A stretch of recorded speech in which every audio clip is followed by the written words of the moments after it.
Welcome to the CodPast podcast, where your fishy past hooks your brilliant future. With Dr. Deborah, Laura, and Dr. Trish.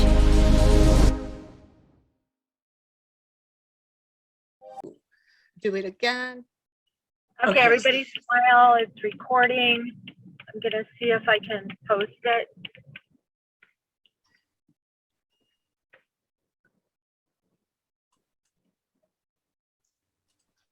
Well, at least we have the recording.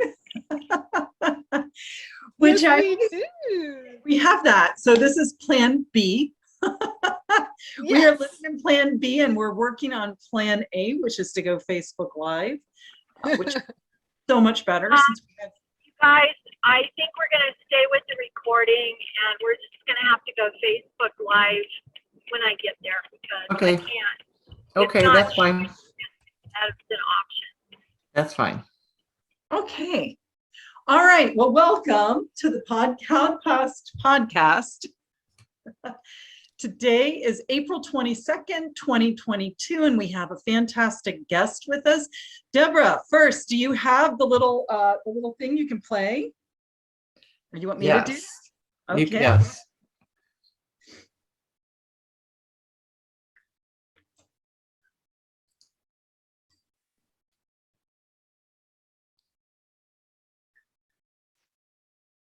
Can I just say we all have a matchy pink, orange outfit, red. CodPast. I've got the pink, Your and we all fishy got past the name of. hooks your brilliant future.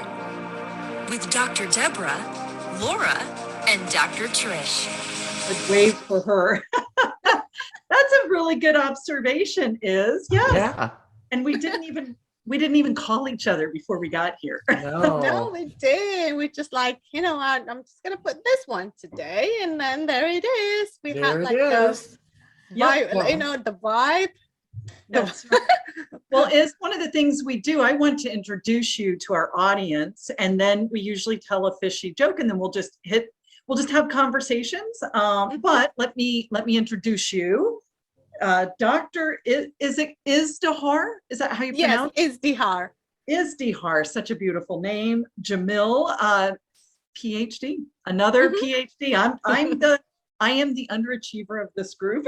Is the #1 best-selling author of Moneymakers and a media expert. She's appeared on Forbes, Fox TV, and TED, discussing her mission to share women's voices without prejudice. She helps women be the #1 authority in their field with proven and effective methods. She lives in California with her husband and children, and she loves baking and reading. And I know Iz because we're in the same mastermind group with Bo Eason. And I would say one of my favorite traits of Iz is how funny she is. So welcome in. Thank you so much. Not to put me under pressure, right, Laura? Now I expect it to be like crack jokes or something. I'm like, I haven't got jokes planned. So It's like comedy on demand. But actually, I do have a fishy joke. We're going to start off with a fishy joke. Yay. What does a telephone solicitor fish say when the person they're calling picks up the phone? Hello? Did they say hello first? Boy, I thought you'd call. Could I have a moment of your time? Oh. All right. And I have another really good one because I think this one is then we can all just calm down after our thing. What did the dentist say to the super anxious shark? Open your mouth. Go away. Bite me. Jaws relax. Oh, I like it. Yeah, I like it. Oh my God. Deborah, it just reminds me of that Jaws movie. Yeah, Jaws movie. What are we going to say about Earth Day, everybody? Good morning, Earth Day. The Earth says hello. Okay, it's Earth Day. Happy Earth Day, 4/22/22. Let us love our Mother Earth because she takes care of us and we need to take care of her. And I put a quote in my post today on Facebook, and it's a quote directly from Dr. Trish Sanders that says, "Leave the campsite better than you found it." Mm-hmm. So I love that. Oh, thank you. Well, the earth is our breathing mechanism. Without the earth, we're not going to have any air. And right now, those little guys, the little coral in the oceans are turning white because they're dying. And we've got to pray, and we've got to behave, and we've got to be nicer to each other and the environment, so that we're all co-creating our ability to survive and thrive. Yeah, that's excellent. I love that, Trish. It's so true. I would like to break into, I'm really curious about Iz's fishy story, because Iz and I work on storytelling together through this Boesan group. And I know she has a story for us, and it kind of leads to how she takes responsibility here on this earth for herself and others. And I can't wait to hear your fishy past story, Iz. Thank you so much, Laura, because I still remember the day when my husband Rizal says, I got my dream job. Do you want to move to America? And I said, okay, babe, let's do it. So I left my job as a computer scientist with a PhD and my family in Malaysia. So that's my husband Rizal, myself, my 4-year-old son Abram, my baby girl Nadra. We moved to Orange County, California. And not long after we got settled in, I stopped at Whole Foods to get some dates. I'm wearing my hijab, my head covering like I always do, when another shopper, middle-aged white guy about that height, says to me, are you a Muslim? And I say, yes, I am. Then he says, well, I have read the Quran, and it says that killing in the name of Islam is permissible. Are you going to blow yourself up? And I'm thinking, dude, do you even read Arabic? But I say, I'm doing my groceries. I mean, I've got young kids. Obviously, I'm not going to blow myself up. But then he says, if you're not a mom, are you going to blow yourself up? And I can just feel my whole body just shaking with anxiety. My chest tightens. I couldn't breathe. I had to leave. Then a few weeks after, my baby Nadra is having the worst tantrum ever. And as soon as Riza comes back from work, babe, look after her. I'm taking a shower. I was washing my face when I hear bang, bang, bang. Come down now. There's police officers waiting for you. So I drop myself off, put on my hijab, pick up Nadra, go downstairs, and I see 2 police officers in full gear, guns over their shoulders, fingers on the trigger. Ma'am, your neighbor says there's a baby crying. Why is your baby crying? And I say, because she's a baby? He checks her out. Nadra gets even louder, but there's nothing wrong with her, so they leave. And then now I got too scared to even leave home.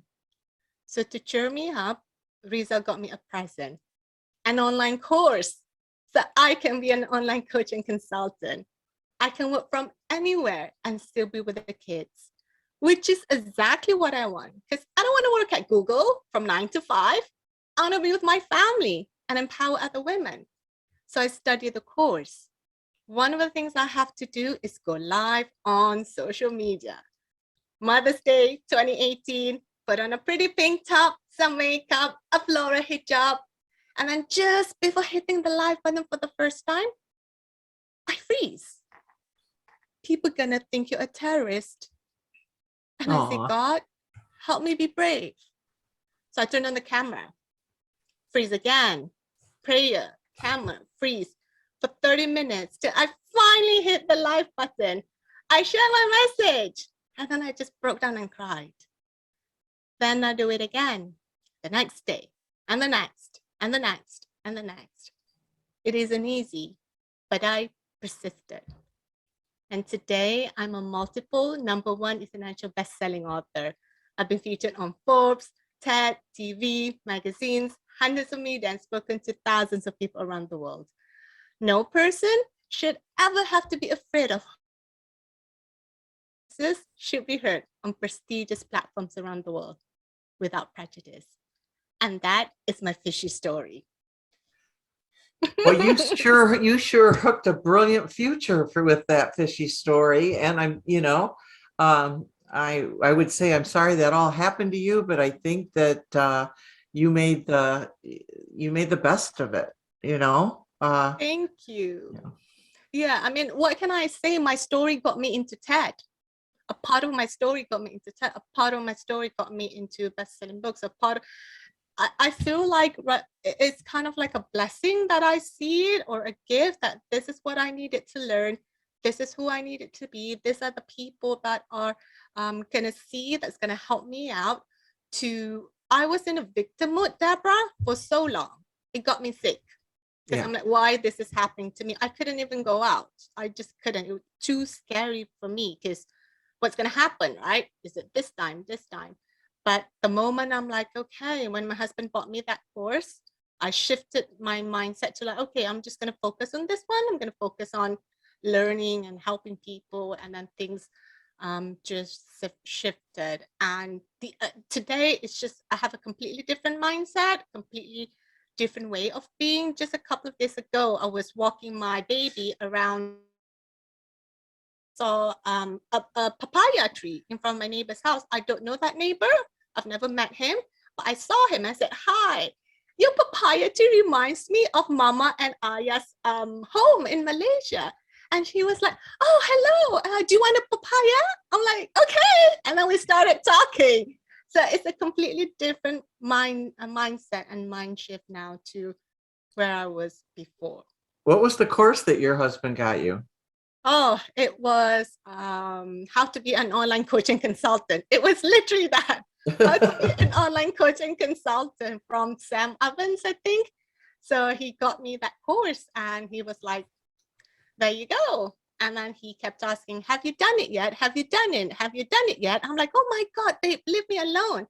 And then that's the moment when he said, when you do this, you can work from anywhere. And that's what I want. So I did the course to get him off my back, but two, it's just something to focus. And I feel that my husband saw something in me that I couldn't see for myself. So he got me the course. And I did ask him finally, he said, yes, I've got it for you, not for me. I thought he got it for himself and then he didn't want to do it, but actually he really got it for me. So well, ultimately he benefited from it because it helped change you from the inside, right? Like that is just wonderful. And I love is that you said that your husband saw something in you that you didn't see in yourself, because my husband saw something in me that I never saw in myself. And once he said it, for 10 years, I was like, he's right. He's right. And it just kept proving him right. And I'm always busy trying to prove him wrong, but whenever our husband tells us something, we're like, no, we're going to do that. We're going to go the opposite way. But because of his persistence of doing it, and clearly, like exactly what you said, he saw something in me and he benefited from it.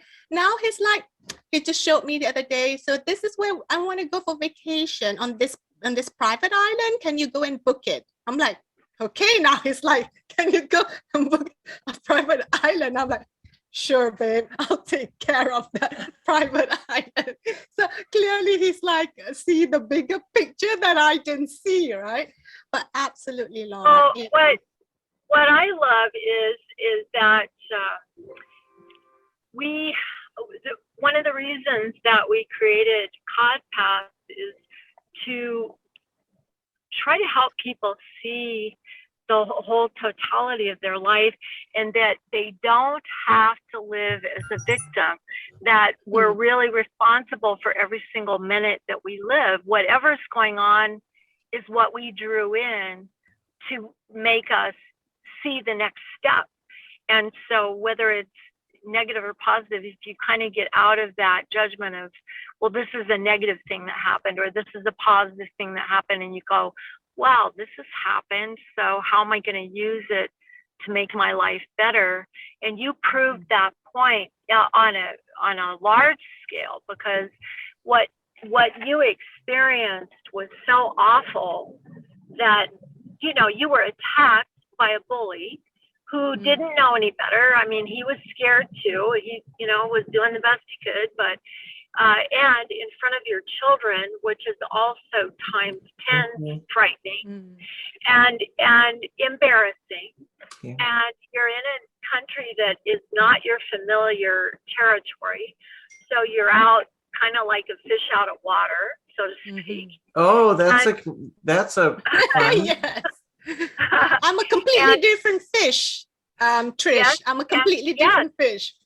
Yes, you changed your stripe from one that was embarrassed and scared and lonely and afraid to one that had bold stripes to say, I love me the way I am, and I'm going to even flash colors from now on. And so I love this story because everybody has some of these stories that make us feel victimized, and we can go down that road our whole life. Or we can say, wait a minute, what was this about to empower me? So you did it, and bravo. So I have a question for you. That was wonderful, Trish. I have a question for you. Yeah. Do you feel like when you after you kept freezing and then you finally got your stride with your business, did you finally feel seen as who you really are? Is that what empowered you? Or is it, because being misunderstood is one of the worst things in the world. That's like my biggest, I don't want to be misunderstood, but it really wasn't until last summer, I knew who I was. But it wasn't until last summer when these ladies saw me for who I was that I fully became who I was, unapologetically. And so 24/7, so I just wondered what it was that you felt when all this started to flow for you. That's a fantastic question, Deborah, there. And it is something that, sometimes glory comes in, right? Oh, I think it would be cool to have it. Or I think it would be fantastic. Oh, I really want to help people. Oh my God, I got to go and make some money now. There's so many things. I think the most profound thing ever that I felt, and this is something that I shared on my TED Talk, is that what I fight for is for my 7-year-old daughter, Nadra, so that she can have the courage and the strength to be a Muslim woman here in America. Because it truly takes balls to wear the hijab in America. It just takes balls, massive balls, to wear the hijab in America. And I want her to be proud and courageous of who she is, and also live in a society that is open and accepting of each other's differences. And one of the ideas that I shared on my TED Talk is that rather than hiding or I'm doubting myself or I'm being scared, I decided that I'm going to put more of myself out there. So I put more of myself out there here and there so that my voices can be heard. I can have a better future for Nadra and the people around her. And more importantly, take care of the ladies who felt a connection with me, because they'll be like, you know what? She's trailblazing a path, and I can do that too. And I can still be proud and courageous of my roots and heritage. And I can still work together or live in a society that's open and accepting and still get to be who I am. So that's potentially, Deborah, the thing that lights me up, because after my TED Talk, so many people come to me with tears in their eyes and then they say, you made me cry. Like I can feel every part of the emotion, and I wish my daughter can hear this story. So I know society is needing this rather than conforming, transforming yourself, blending yourself in, exactly like you said, Deborah, in terms of being unapologetic about who I am and live in a society that can accept us and not expect us to bend or conform just because. That's awesome. What do you think your impact is, just to empower other people? I mean, yourself too, of course, and your daughter, but your impact, what is your mission, so to speak? my mission's always been to share women's voices without prejudice, because that's how I've been perceived. Instantly people would have preconception about me even before I open my mouth. So like, even though I smile at them, they still have mispreconceptions about me. So I want people to be heard, raw, unfiltered, and just have the courage to be who they are and what they believe in, what their culture have taught them to be. Because I'm an immigrant coming to America. So it's different when you grow up in America, like my children are, and it's different when an immigrant transferring here. Just like Trish was saying, like, I was the odd fish out, like, oh my God, like, it's so different. Even you are driving on the opposite side of the road. I'm like, for God, like, is it left or right now? Like, which way do I go? My brain is on the other side. So I feel that's my biggest passion, biggest mission when I see my ladies like, oh my God, I got to be in the stage here, or I got to be on TV. I get to talk about this the way I want it to be heard and seen. I'm like, that's my job. It's me blazing a pathway for them to share their voices when before they don't even think they're worthy of sharing the voices. Oh, that's great. I love that, and I love too that at one point it victimized you and you were in your house almost afraid to go out, but then you've used it as a jumpstart to empower you. And it doesn't mean your empowerment needs to overpower someone else. It's just standing in your truth, showing up who you are, sharing your story, and inspiring others through your strength, courage, and confidence. And that's exactly how we should do it. And I think a lot of times people get so stuck in victimhood because they get stuck. They don't know what to do, or it's rewarded. And then it's rewarded because everybody feels bad for them. But it's kind of like Bo says, people in human nature does not reward victims. It just doesn't, it pities them, but then they can't move forward and be a big part of society. So I just love how much you've taken that story from fear and just catapulted it into helping so many people stand in their truth. It's awesome. Thank you so much, Laura. And I did get sick when I was in the victimhood. I did get sick. I couldn't get up. I was paralyzed. I couldn't go out. It had a huge impact on me, but then I had 2 young kids. What am I going to do with it? I just remember, like, one night, Laura, I was just reading a bedtime story, and this is when everything was rock bottom. I read a bedtime story for my kids. They chose the book, they chose the story, and I read it. And then all of a sudden, this one line came up with me, and I knew that everything's going to be okay. And I still remember that one line, and I feel like God was shining a light on me, whatever you want to call it. But I felt it, like, oh my God, the weight's being lifted. I was free, like, everything's going to be okay, because everything's it just is. There's that, we call it sakina, or the peace in my heart, that knowing everything is going to be okay in that moment, in that just one line. So, and I feel that was the turning point of things, me taking responsibility of my thoughts, of feelings, of focusing on the business, of my husband doing this. So that was kind of like one of the biggest game changer in me changing my life. Because otherwise I could easily call the TV and say, hey, this is what happened to me. And for sure, very likely they're going to come and do the report on it, because it's kind of like what they like, right? Victim kind of thing. But I didn't do it. Oh, the meeting is... Look at that. She figured it out. She's got us now streaming on Facebook. Yay! Hey, Trish, wonderful. Thank you so much. Well, I love it. So you guys might want to catch everybody up. Oops, I've got the wrong thing back there. But you might want to catch everybody up. Yeah, I had posted on our group that we were recording it. We'll post it as soon as we can.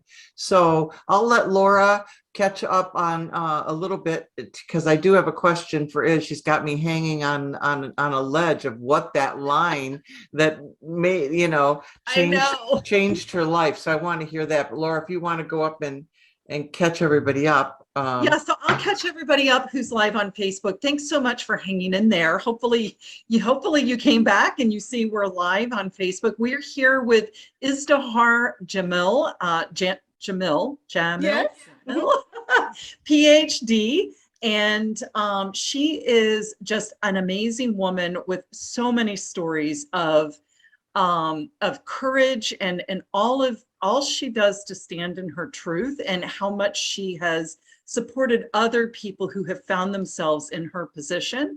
And I know we are both part of Bo Eason's mastermind group, because we're both going out and telling our story to not just inspire and motivate people, but to give them action steps to allow them to also feel strong within themselves. So take it away.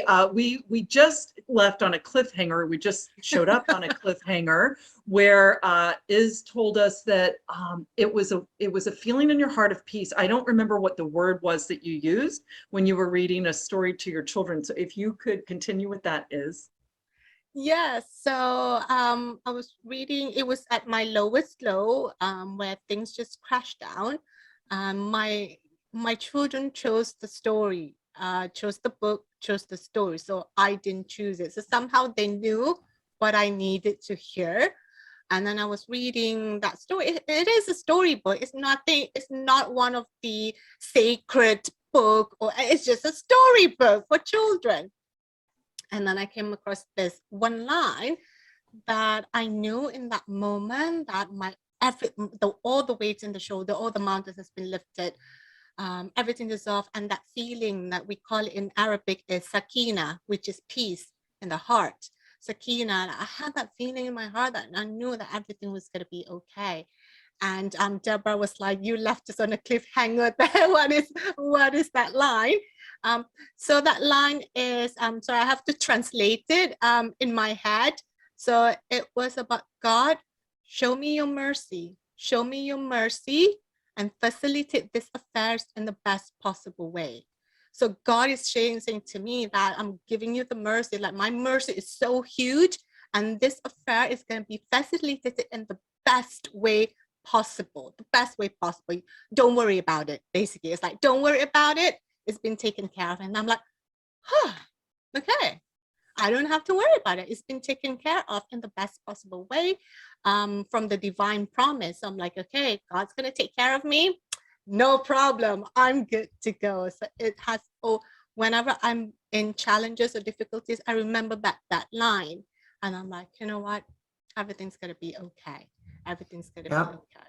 Yeah. So that's almost like the peace of God that surpasses all understanding. And, and I think that's the power of the human spirit, is that we can tap into that when we get quiet and open, like when we're yelling and screaming and mad and angry and crying. It's kind of like spirit can't even get in there because it's too mixed up. But when we just get calm and we say, please, all of a sudden, boom, we can reach that moment. And I think a lot of people on the planet right now are really wishing for that moment in their own lives that they haven't felt for maybe years. Some people, I was on a podcast yesterday. I mean, I couldn't believe all the mixed up people on there.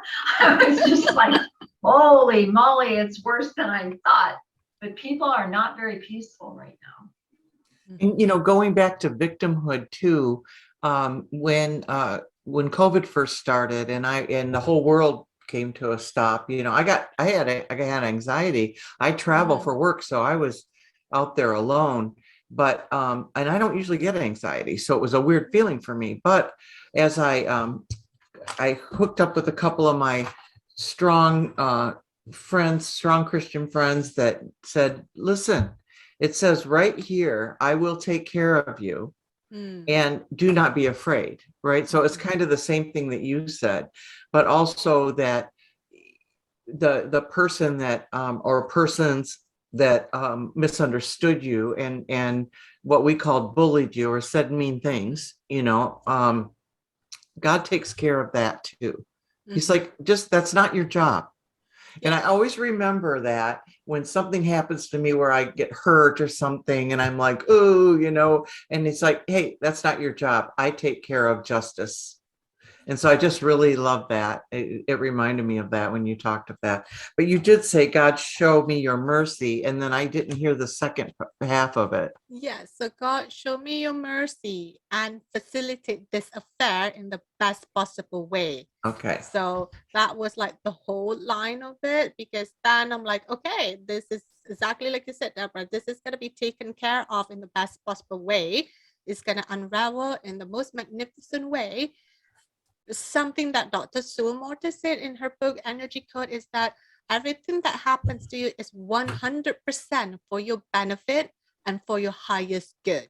It's 100% for your benefit and for your highest good, even though it seems crap at the moment, like, oh my God, no way, right? Oh dear God. But it is 100% for your benefit and your highest good. And when I look back, I see, oh yeah, it is, because it taught me this, it helped me to be this person. It gave me the courage to like go out there and be more, or show myself out there, because the world is unrest at the moment. There's this feeling, there's anxiety, this nervousness, the world are changing. So people like you and me, like Laura, Deborah, and Trish, we are the people who are outliers. Like, this is what we got to do, and we're out of the normal line. This is the normal line. We're over there. So we're like the outliers. Like, no, this is what's going to happen. This is how the world needs to see. There's a bigger thing among us than the preconceptions of society or what we used to believe in. So the outliers must speak up, and you're right. And this reminded me of another thing we talked about a few weeks ago. God says, go out where the water is deep and I'll meet you there. So don't just stay on the shore safe. Go out there. I'll meet you there. And so we as the outliers, I'm getting shivers. We as the outliers it's our responsibility to try to lead with love, Yeah. Yes. And the worst thing that you can do is nothing. Like, the worst thing that you can do is nothing. Even if you speak up or you write or you talk or you go somewhere, that is something that each of us can do. Like, I remember that when I was dropping my 4-year-old son Abra, he was 4 then, to preschool. So I dropped him off, and then when I picked him up again, we went through the dining area where the older children were there eating, because preschoolers always come out early.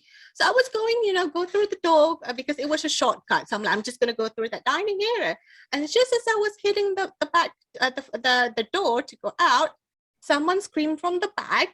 I didn't see them. I was at the door. Someone screamed from the back, hey, suicide bomber. And this is elementary students. And then I was like, did that happen? And I turned around, hundreds of eyeballs were looking at me. And I'm like, did that just happen? And it was a silence. And I feel like, oh my God. So what else can I do? So I went out, put on my kids, I called my husband, I literally cried. Someone called me this. I've never in my life. I've lived in America before. I lived in India. I lived in England before. I lived in India before. I lived in other countries. I've never been called that by elementary students. And then I texted my son's daughter, my son's teacher, hey, this is what happened. I don't know who said it, but I just want to let you know that this happened. And I went home and cried and everything. And then I just left it at that. I had that feeling, oh, should I pull my kids out and this? I'm like, you know what? I'm just going to leave it as is. And then one day I was walking to pick up my son again at the parking lot. Suddenly, Mrs. Jamil, my name is this. I'm the principal of the school. This is at the parking lot, okay? I'm really sorry about what happened to you, but it has been sorted. We know who the kid is. I'm like, how did you know? I didn't even know it myself. And she was like, his friend said that this is not okay. What you did for this woman is not okay. So his friend.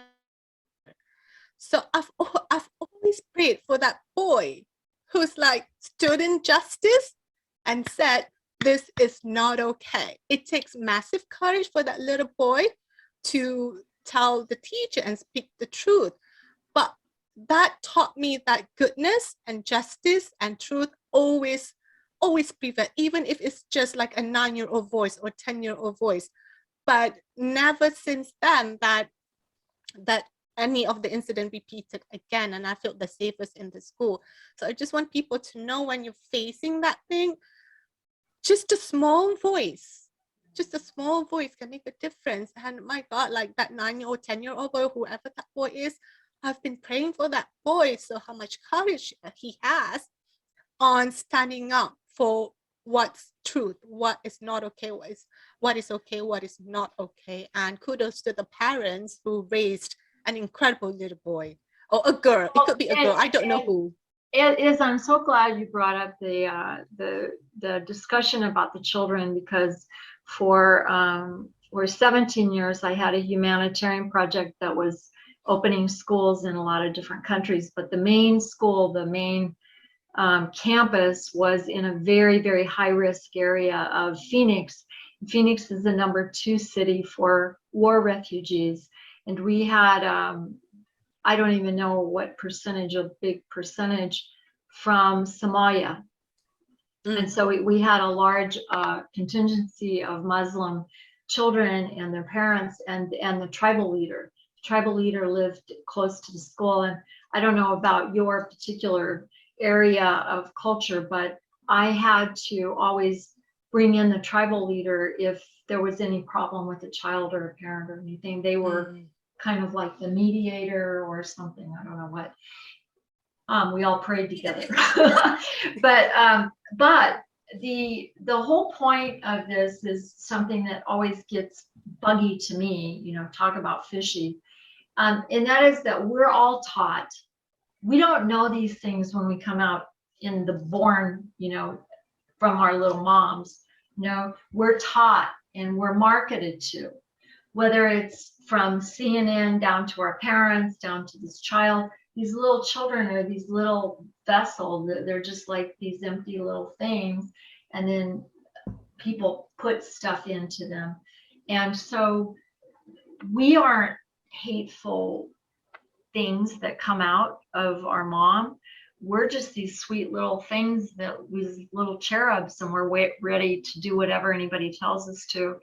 And this hate that has gone on, for whatever reason, might be hating fishermen, I don't know, but whatever the hate is, it's taught, and it's taught generationally. And in my work of energy medicine, those emotional molecules are in genetics. So some horrible act that your great-great-grandfather witnessed could be a part of your emotional breakdown that made you even cry. We don't know. Yes, that kid triggered it, but what if it was a deep, deep, deep emotional thing?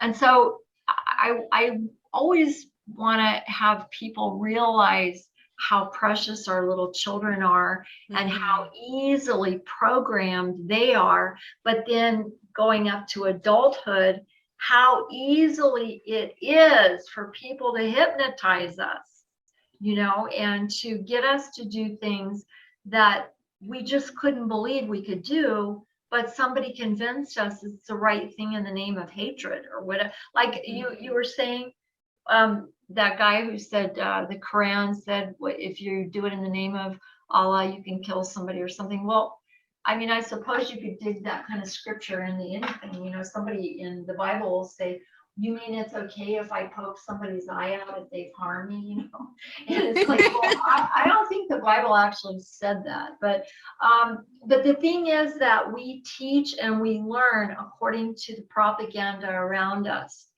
And people need to be slapped awake. And I know we're not supposed to do slapping, but it's kind of like in your face, like, wake up, people. We're not programmed to feel this way. We're programmed to feel love and kindness. That's what God is all over, is like love and kindness is what makes the world go around. It makes everybody want that.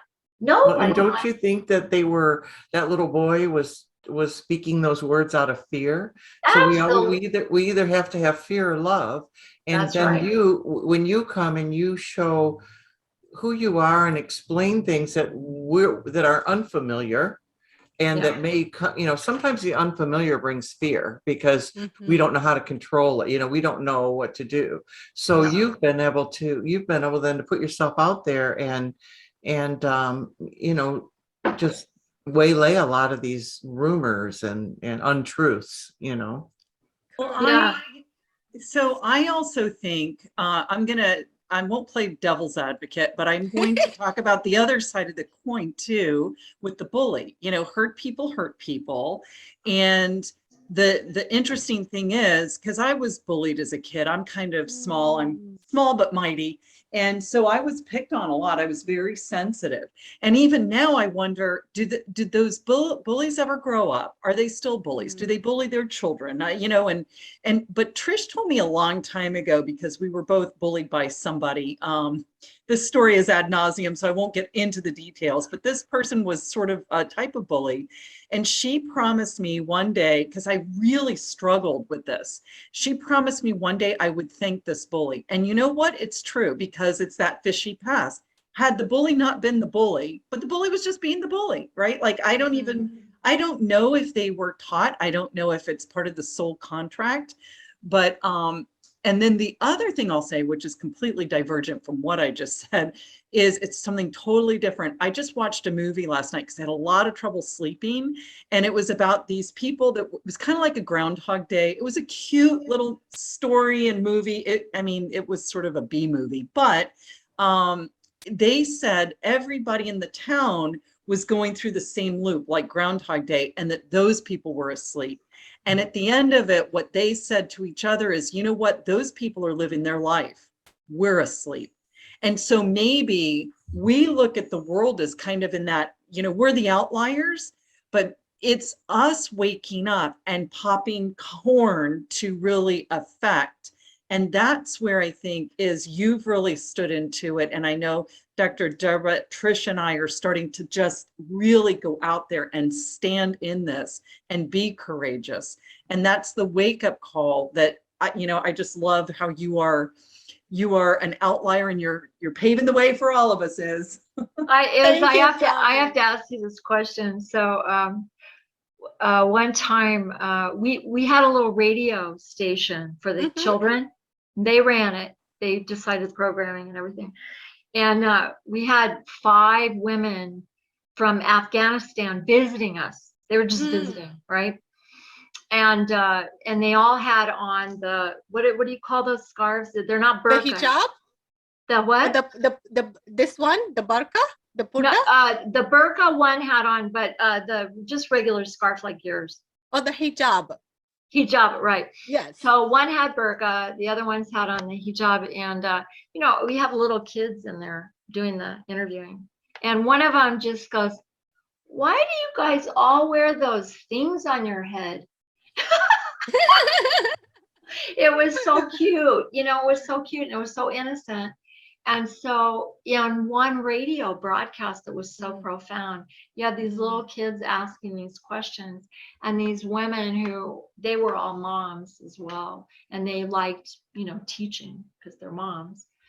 And they started talking about what it means to them. And they each had a different reason that they wore it. Obviously religious and all that. But yes, one of the women was quite interesting. She said, I don't have to wear this. I own a construction company, and my husband is women's lib. And so I'm fine without wearing it. And sometimes I don't wear it. But for me, it just makes me feel so close to God. I love it. I love wearing this. And the kids were like, wow, Absolutely spot on. Like, look, I don't have to wear it, but I just love wearing it. It's been a part of me since I was 11 years old. And I haven't taken it off yet. It's just that connection, that faith in me. It's just something bigger. I wouldn't call it so much as a fashion. I mean, I do have matchy hijab for a particular top. Let's face it, we gotta be matchy in at times. But it's just more than that, and more than it was hard. It was hard in the beginning, Dr. Trish, to commit to wearing the hijab.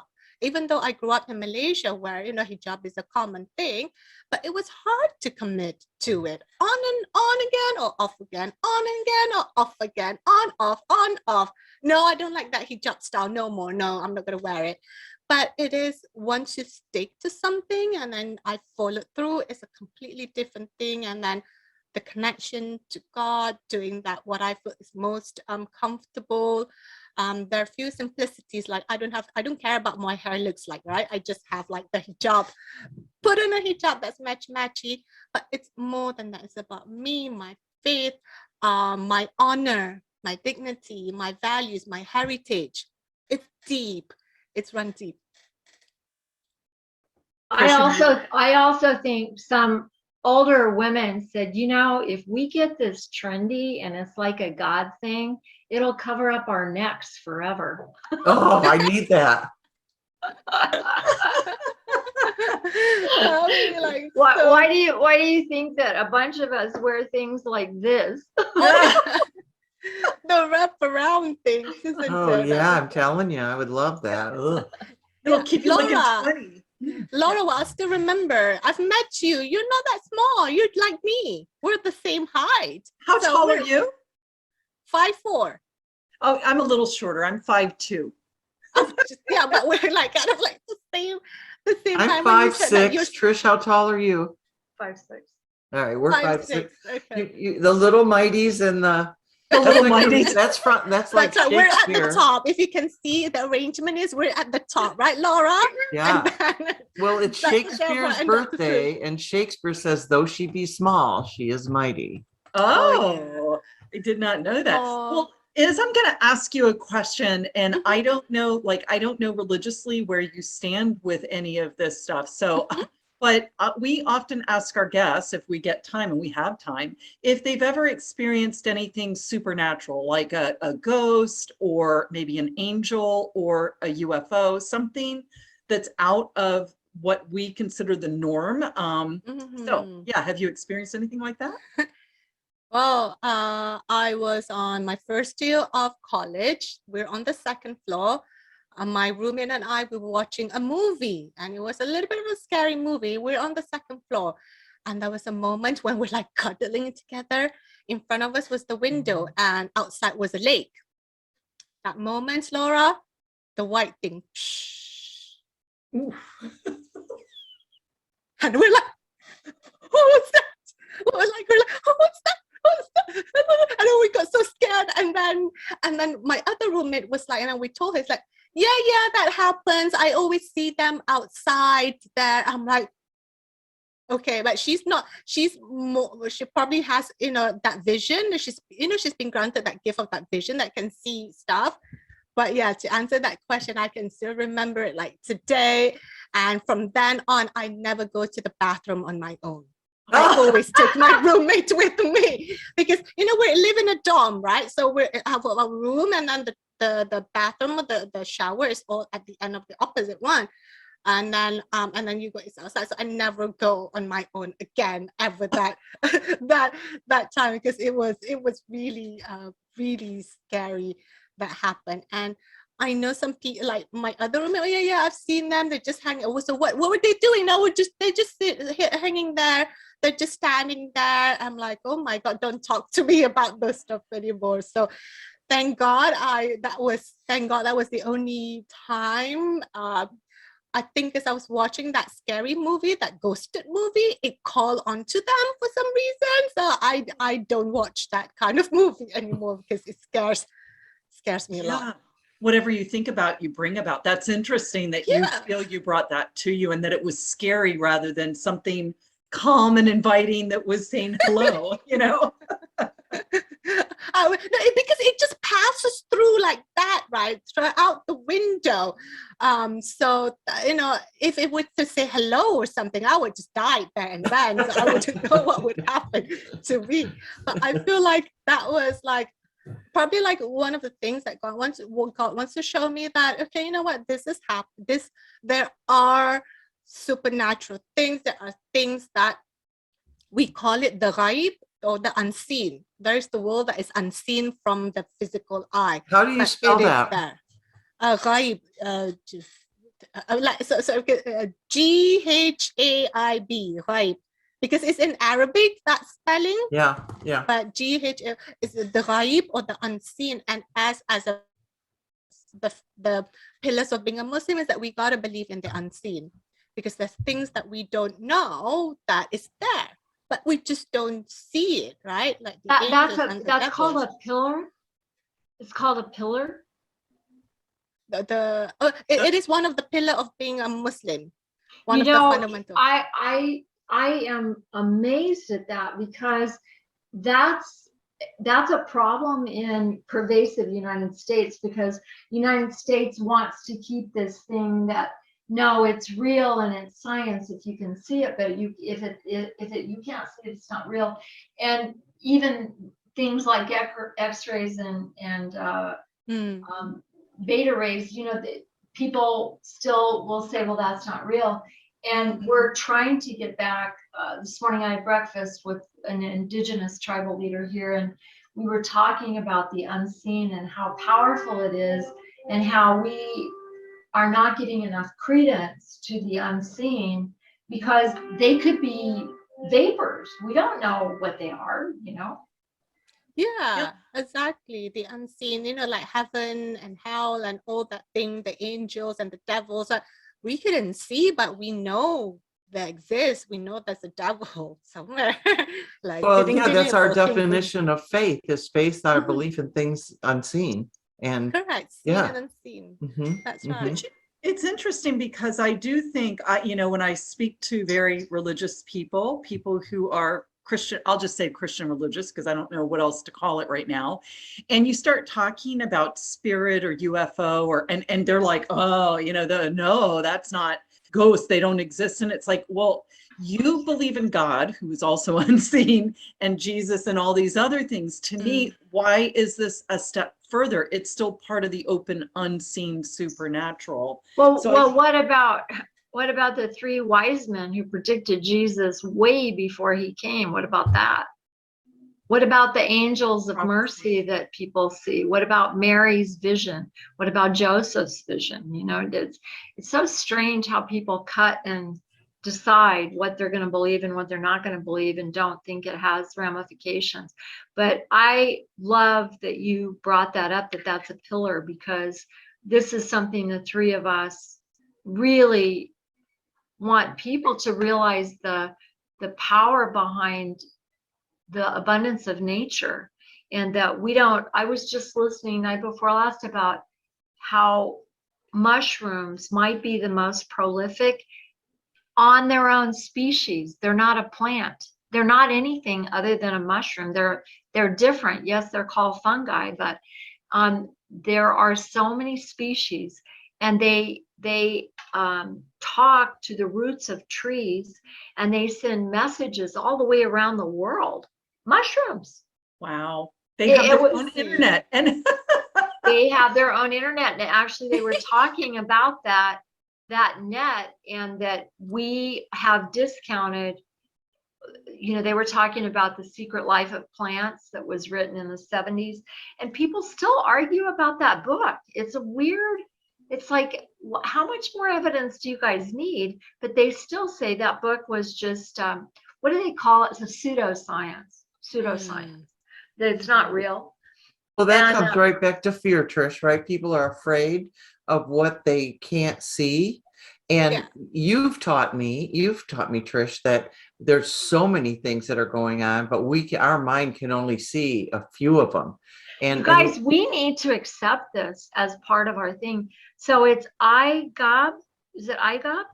I looked it up. Ghaib, al-ghaib. So the al means there is tons of stuff, and it's really cool. It's the invisible, unknowable research gate, making space for the Al-Ghaib, unseen research gate. What is the concept behind this? No one knows the unseen in absolute sense except Allah. I mean, this is who we are. I love this. Exactly. It's the unseen. A lot of people are missing it because there's so many the physical eye can see, right? But actually there's more. that we get. So that is the fundamental of being a Muslim. And the other part of the fundamental of being a Muslim is that we believe in Jesus. So we believe in Jesus, we believe in him. So if any Muslim says, oh no, I don't believe in it, no, not, because part of being Muslim is that you have to believe that Jesus exists, that he is. The only difference is the point of view. There's no religion on the planet that doesn't acknowledge that Jesus was something. Even people who are agnostic or correct or against Jesus, they all still say, well, Jesus was this or that. And the thing is, Jesus, as many of the very incredible spiritual leaders we have today, they say, and they said, religion does not define who I am. Who I am is much greater than that. And I think that when we can stop these petty arguments about historical things that happened in history that have nothing to do with today, but go with the pillars of what's the truth. And the truth is that our brain is a computer that can only process about 1/1000th of the information that's coming in at any given moment. Our brain only can process what it already knows how to process. If it's something that the brain sees because it's in the front of our eye, and our eye is just a part of the brain, if it's never seen it and it doesn't know what it is, it's just going to glance right over it. Like yesterday, I was looking for the salt, but I had my mind on something else, and I was moving the salt around looking for it. But I have to tell you a better one. I'm on the phone with Laura one day. This is how brains get full. I'm on the phone and I said, Laura, I can't find my phone. And she goes, well, maybe you left it in the bathroom because you were in there right before I called. And I said, oh, okay. So I go in the bathroom. I'm like, it's not in the bathroom. She goes, well, look on your bed. See if it's on your bed. I'm looking all over. And I went, Laura, do you understand what we're doing? It's like right in plain sight, which now I know we've only got 1 minute left. So I want to drop something really, I think, fun. Hopefully it's okay that I do this. Is there anything unusual you would like people to know? And so do you want to say it or do you want me to tell you what? Go ahead and share it. Okay, I secretly want to be a singer and often picture myself as Christine Aguilera. Yay! Sing up on stage. I love it. I love it. Fun. And we look forward to hosting you on Clubhouse, where our audience can talk to you and drink more from your font. And I know too, we always like to promote people's books. You have an upcoming book called The Game Changer: How to Win in Life by Doing Simple Actions. And you want to co-author it with established coaches and entrepreneurs. So we champion that for you, and hopefully you'll find some people on our CodPast that want to join with you. I think you should take us out in a little 2-sentence tune. Yes, please. Yeah. Oh my God. You are beautiful, no matter what they say. Words can bring you down. Oh. Yay.